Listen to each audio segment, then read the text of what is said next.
Next, let's look at how to change the menu over here. This is called the primary menu. So to change this, click on the pencil and click on Edit menu.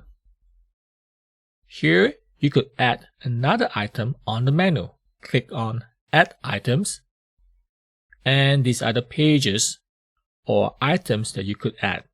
You could basically add a lot of items, mostly from your WordPress website. You could add a post, a page, a link, and etc. So for now, we're just gonna add an item where we're gonna create a new page called About Us, and immediately you can see that About Us appears here.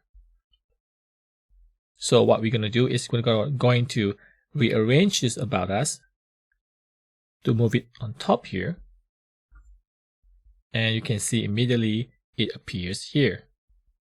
Then click Publish. Return to our home page and have a look. So About Us page is now available on our menu. Of course, you need to go into the About Us page to add the details and the content for this page, but we're gonna leave that for now.